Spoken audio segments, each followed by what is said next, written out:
Halo semuanya, jadi sini saya akan menjelaskan terkait materi hygiene yang benar selama pandemi COVID-19. Hygiene atau dalam bahasa Indonesia berarti kebersihan, merupakan salah satu hal yang penting dilakukan selama pandemi. Selain demi merawat diri, hygiene juga dilakukan agar kita dapat terhindar dari virus maupun bakteri jahat yang ada. Dalam menjaga daya tubuh kita agar tetap hygiene dan terhindar dari virus, kita dapat melakukan berbagai cara mulai dari mencuci tangan, mandi, dan menjaga hygiene dengan menggunakan APD seperti masker, face shield, serta disinfektan. Adapun berbagai jenis masker, yang pertama itu masker kain yang dipakai oleh kita-kita ini orang-orang sehat. Masker kain dapat digunakan oleh masyarakat yang sehat di tempat umum dan berinteraksi dengan orang lain dengan jarak minimal 1-3 meter. Masker ini juga dapat dicuci dan dapat digunakan kembali. Kemudian yang kedua itu adalah masker bedah, biasanya untuk tenaga medis dan juga orang sakit. Nah, masker ini lebih disarankan di fasilitas kesehatan, serta orang-orang yang memiliki penyakit seperti flu, batuk, hidung berair, dan radang tenggorokan. Selanjutnya itu ada masker N95 atau masker yang biasanya dipakai oleh tenaga medis dan juga kontak langsung. Penggunaan masker N95 ini dapat dipakai berulang dengan tata cara yang tepat. Misalnya, setelah dipakai harus dijemur di bawah sinar matahari selama 3-4 hari, sehingga virus tersebut bisa mati dan dapat digunakan kembali. Masker ini memiliki pori-pori yang sangat kecil, sehingga mampu menyaring 95% partikel besar maupun partikel kecil di udara. Masker ini juga ketat jika digunakan, sehingga pengguna yang mempunyai penyakit tertentu dia dapat kesulitan untuk bernafas seperti asma seperti itu. Jangan juga menggunakan masker ini jika sudah berubah bentuk kotor maupun basah. Nah, untuk mencegah dari COVID-19, pemerintah itu sudah melakukan gerakan yaitu hashtag pakai masker dengan benar. Yang pertama kita bisa melakukan sebelum menggunakan masker itu cuci tangan dulu menggunakan sabun ataupun hand sanitizer. Lalu yang kedua, masker menutupi mulut, hidung, dan juga dagu. Tidak ada sela antara wajah dan masker. Yang ketiga, hindari menyentuh bagian depan masker saat digunakan. Yang keempat, ganti masker yang lembab, basah, atau mulai kotor. Dan yang kelima, saat membuka masker, lepas dari bagian belakang. Jangan sentuh bagian depan dengan dilanjutkan dengan cuci tangan pakai sabun ataupun hand sanitizer. Kemudian, masker medis hanya dipakai 1 kali, buang tempat sampah tertutup usai digunakan, dan serta masker kain itu dapat dipakai secara berulang-ulang dan bisa dicuci dengan deterjen setelah digunakan. Nah, di sini ada cara mencuci dan juga menggunakan masker kain dengan benar. Yang pertama, bersihkan tangan terlebih dahulu menggunakan sabun, hand sanitizer, ataupun alkohol. Kemudian jangan sentuh masker, hindari menyentuh masker bila digunakan kembali, tersentuh kembali,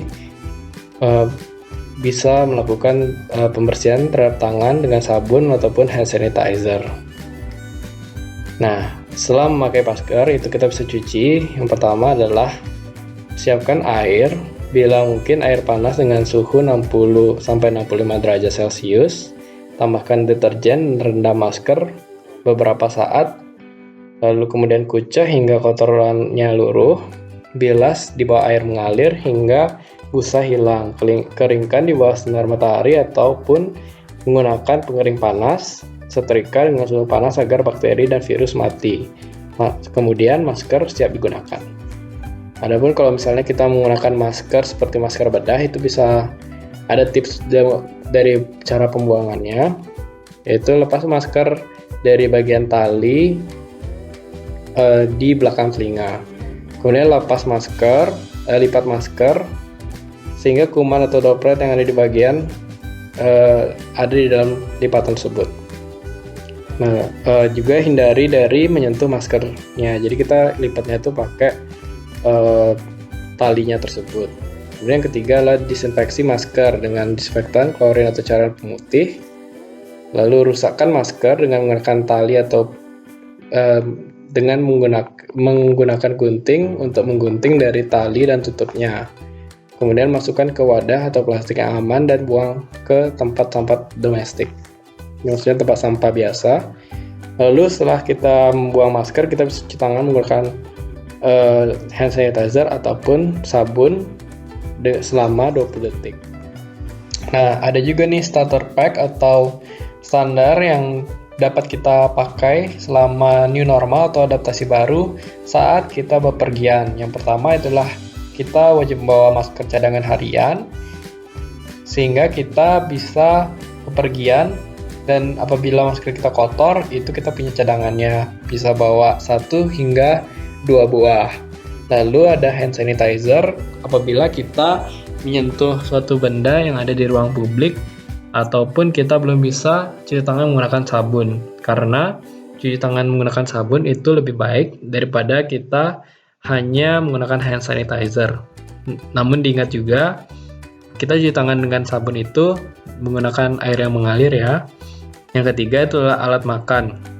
Jadi kita harus membawa alat makan sendiri ketika kita mau makan di kantin, restoran, ataupun jajanan kaki lima, karena kita kan sudah tahu hygiene dari sendok dan garpu yang kita bawa sendiri.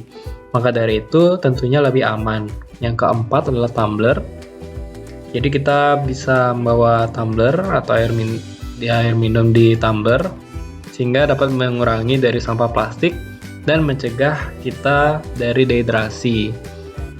Yang kelima adalah barang pribadi lain, seperti alat ibadah, semprotan disinfektan, tisu basah, dan face shield yang melengkapi saat kita jaga jarak di tempat umum. Nah, adapun tips pencegahan di kendaraan umum yang dapat dicermati seperti menggunakan masker dan hand sanitizer, menghindari menyentuh pintu, alat makan makanan yang bergizi, jaga jarak, jangan berbagi makanan atau minuman dari wadah yang sama kepada orang lain, dan gunakan waktu perjalanan untuk istirahat dan juga berdoa sehingga imun kita itu lebih tinggi seperti itu dan meningkat. Nah, sekarang kita akan lanjut ke cara pembuatan disinfektan dan juga hand sanitizer. Namun sebelum itu, kita bisa menyimak terlebih dahulu video dari cara mencuci tangan yang baik dan juga benar sesuai dengan aturan WHO. Selamat disimak. Tahu nggak sih, jutaan kuman yang menempel di tangan kamu bisa menyebabkan berbagai macam penyakit.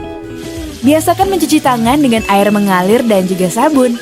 Langkah-langkahnya, yang pertama, telapak tangan. Gosok kedua telapak tangan.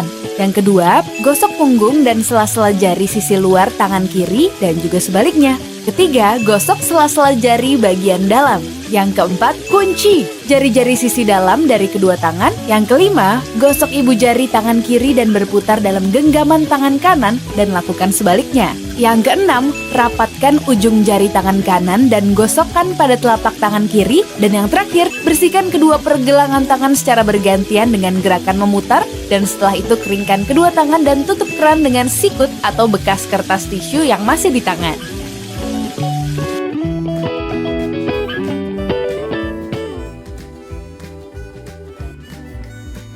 Dalam pembuatan cairan disinfektan ini, kita bisa menggunakan beberapa bahan yang dapat kita temui seperti cairan antiseptik yaitu Dettol, cairan natrium hipoklorit seperti pemutih yaitu Baiklin, dan juga cairan membersih lantai atau Fenol seperti Wipol dan juga Supersol. Di mana untuk alatnya itu kita bisa menggunakan kain lap, botol semprot, gayung, ember, dan juga sarung tangan.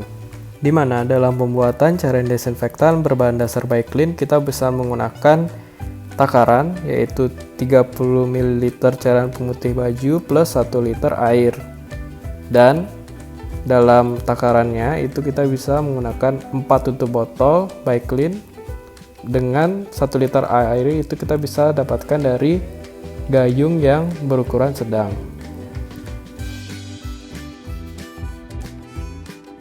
Dimana setelah kita memasukkan Baiklin dan juga air, kita bisa aduk hingga merata. Kemudian mengaplikasikannya menggunakan botol semprot ataupun menggunakan kain seperti kanebo. Dan untuk kanebo sendiri, kita bisa langsung mencelupkannya ke dalam larutan yang telah kita buat, kemudian diperas dan aplikasikan ke permukaan yang ingin kita bersihkan. Nah, untuk catatan untuk Biclean atau natrium hipoklorit ini sendiri itu kurang bisa dipakai ke permukaan yang berbahan dasar besi. Maka sebagai gantinya kita bisa menggunakan fenol atau pembersih lantai. Ini aplikasi ke botol semprot. Kita tinggal masukkan ke dalam tutup botol dan mengaplikasikannya dengan cara disemprot. Nah, untuk yang berbahan dasar Wipol atau fenol, kita bisa menggunakan campurannya itu sama, menggunakan 30 ml cairan bersih lantai plus 1 liter air. Dimana untuk Wipol ini sendiri bisa menggunakan takaran dari tutup botolnya, yaitu satu tutup botol 10 ml, maka kira-kira kita menggunakan 3 tutup botol. Sama seperti kita membuat cairan disinfektan berbahan dasar Biclean, setelah kita masukkan kedua takaran tersebut, kita bisa mengaduknya hingga rata.